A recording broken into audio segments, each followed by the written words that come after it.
This video started off being a video on how to tattoo fruit and fake skin, and it ended up turning into a video about barrier protection. So I'm just gonna go with that, and I will show you the video on tattooing fake skin later.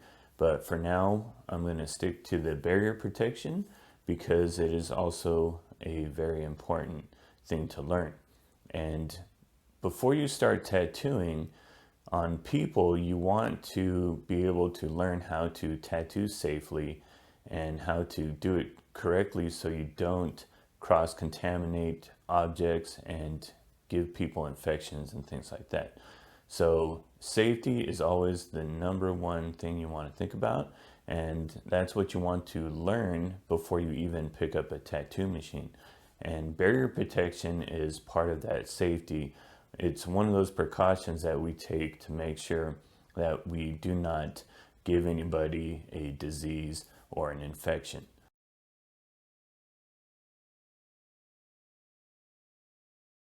Nick Durant here with Tattoo University, and today I'm going to talk about tattooing on a banana. The great thing about bananas is you can't catch HIV from them, and they are great if you eat them for potassium.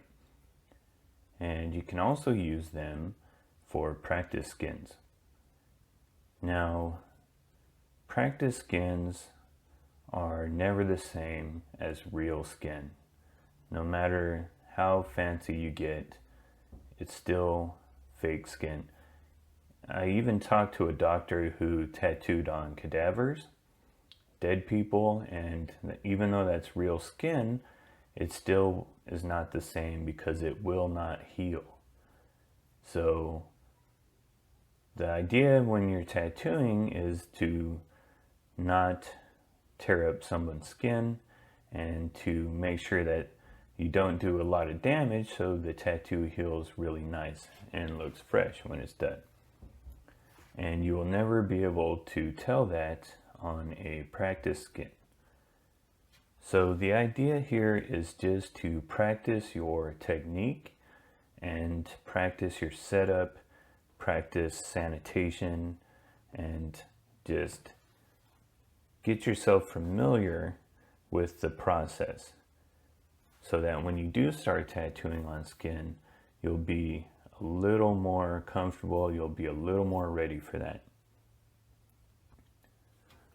So first thing I'm going to do is go wash my hands and then put hand sanitizer on my hands and then put gloves on. I was just reading the CDC manual on hand washing, and I'll share some of that with you guys later. But in the meantime, just really quick, what I learned is that it's actually better to wash your hands and use the hand sanitizer instead of just doing one or the other. It's actually better to do it that way. So I'm going to go do that and then throw my gloves on. Okay, the proper way to use hand sanitizer is to put enough on your hands to get your entire hands wet.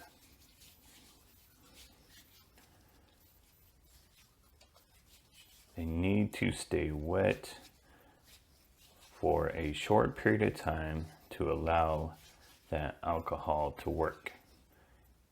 So you need enough to actually wet your hands and have them stay wet for a short period of time.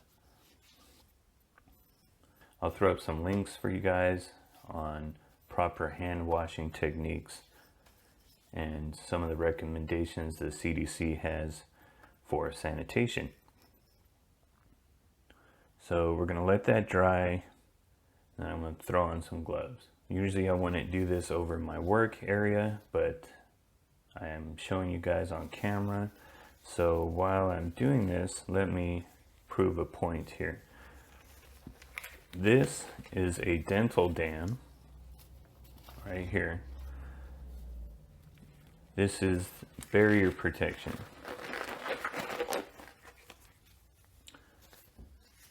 And some people might think that this is okay as your only barrier protection. This is a glass table, so it's non-porous. It's not going to soak anything up. But I'm still going to use some aluminum foil underneath my dental dam. So I'm going to put a little aluminum foil down, and then I'm going to put the dental dam down, and then I'm going to tape that down so it doesn't go anywhere. This is the reason why I still think you need the tin foil. And I've seen this way too many times at the shop. You spill things in this area like ink, maybe a little hand sanitizer, maybe a little witch hazel. Then you're going to come in here, you're going to put a little petroleum jelly down, stick your ink cups to that. Then you're going to have your rinse cups right there. While you're filling up your rinse cups, you're going to spill a little bit of water. And then while you're tattooing, you're going to be putting your finger in this ointment, getting some ointment here. And what is going to eventually happen is that this will fall apart. And instead of having a barrier here, you're going to have like a wet paper towel. And this is why it's important to make sure you use these plastic cups and not the paper cups, because an hour into a tattoo, the water will start seeping through those paper cups onto your dental dam, and this just gets really wet and soggy. This top layer will start to fall apart, and next thing you know, you have a hole there, and everything is just leaking through onto your table. Okay, so I'm going to take my clip cord bag. I'm going to slide my clip cord through that. So I'm going to slide this up all the way to the connector here and put a little tape around that to keep that from coming off. And then I'm going to do the same thing with my foot pedal cord, because it is all going to be in this area, and we want to make sure that it is all covered up.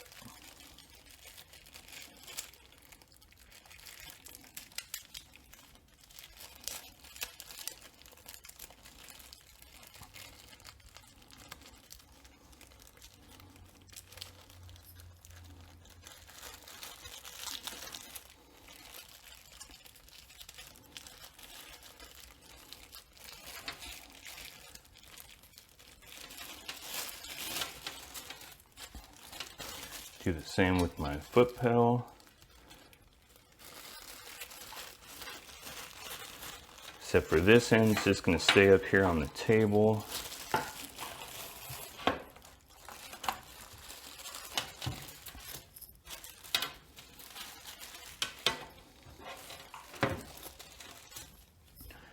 And then I'm going to actually cover my power supply with some saran wrap here.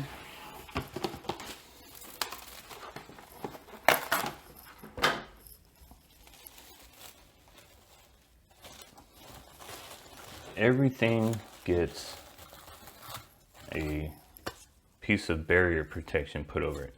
This way, if I have to touch my power supply knob here, it's protected by this. I'm not actually touching the knob, I'm touching this barrier on top of it. I leave it a little loose so I can move this around without taking this off. Even my tattoo machine is going to get some barrier protection.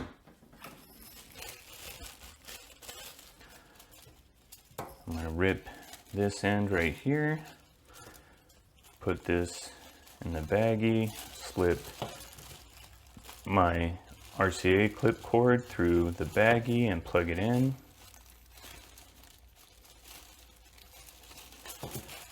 I'm going to get my tube and needle set up. I actually took these away from somebody who was using them because you can see this expired in 2014 and this needle expired in 2013. But for practice purposes, we're gonna go ahead and use these expired needles because we are not using these on a person.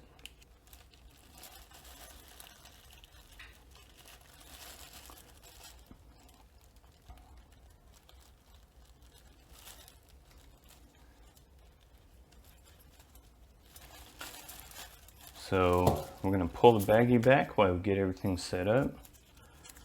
Slip a rubber band on there.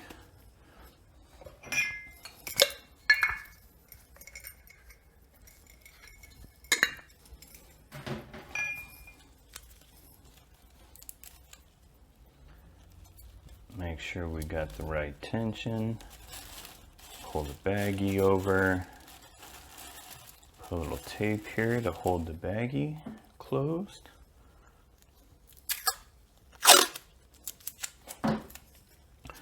Make sure you keep this nice and tight. You don't want all this little extra baggie getting in your way.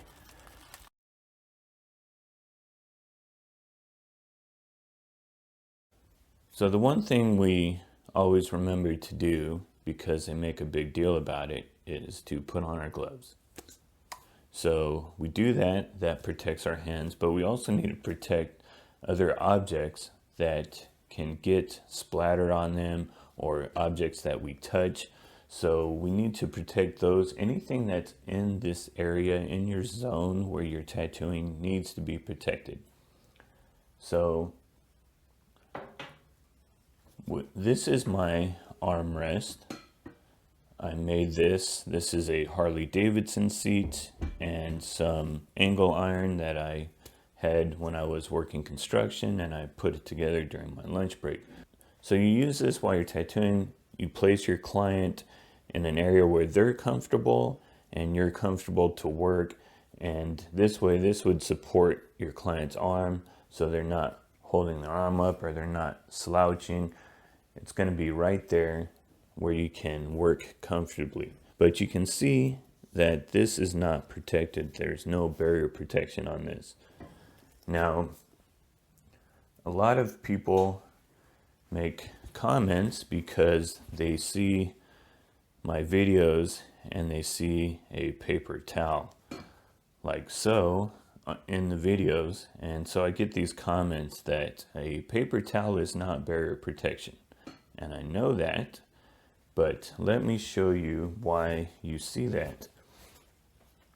What you want to do is get some plastic wrap, and you're going to cover, if you have a massage table, if you have an armrest like this, you're going to cover it with the plastic wrap.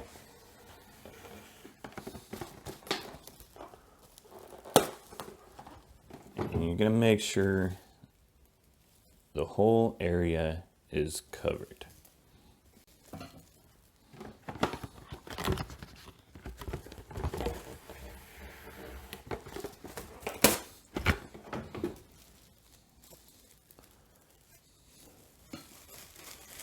So now everything has a barrier on it, anything you're going to touch. But the thing about this saran wrap or plastic wrap is it's not very comfortable on your client's skin, and it gets sweaty, it starts to stick to you after a while, it gets really messy. So to make the client more comfortable after putting on the saran wrap, the barrier protection, I like to add a paper towel just to make the client more comfortable. It's still protected, but now it's more comfortable. So if you see a paper towel being used in any of my videos, you can know that underneath the paper towel is saran wrap or some other form of barrier protection. I've had questions about the aluminum foil, and people say that they don't think it's safe to use. But I disagree with that. I think it's perfectly fine to use. Just in case you don't know, aluminum, this is aluminum foil. You cook with this. You use this to cover your food items that you eat. So that doesn't harm you that way. Aluminum cans are what your soda cans are made out of. You drink out of those. And if you didn't know it, even your antiperspirant has aluminum in it that you put into your armpits. So a little aluminum foil is not going to hurt you, especially when that aluminum foil is covered with a dental dam. So you're not even going to be exposed to that aluminum foil very much. It's not going to harm your machines. One time I was told that you're going to short circuit a machine out. That's not true. It's not going to happen. So we have plastic wrap, we have aluminum foil, we have dental dams, we have clip cord sleeves. There are machine baggies, and if you don't have those, we have sandwich baggies. And even poop baggies. And I'll show you how these come in handy. You get these really cheap at the dollar store. You get a nice big roll of these for $1, and they're gonna work because nobody wants to get crap on their hands. So what you do with this is put your spray bottle in there, poke it through a little bit, and give it a little twist at the bottom.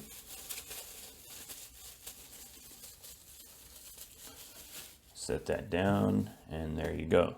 Your clip cords will have barrier protection. The surface area you're working on has barrier protection. All of your tattoo furniture and items you're using has protection on it. Everything's protected.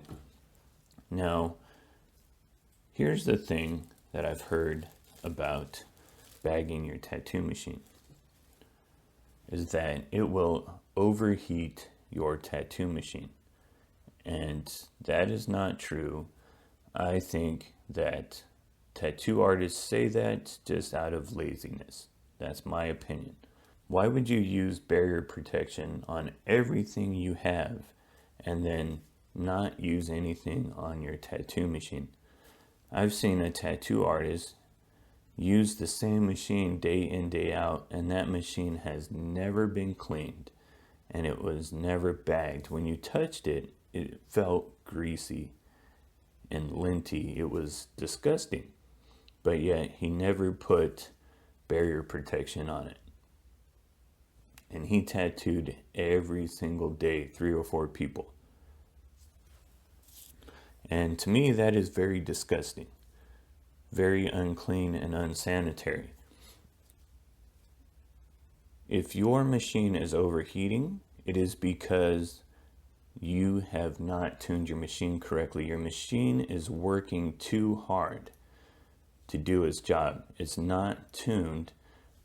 You have too much of a gap or too much tension back here.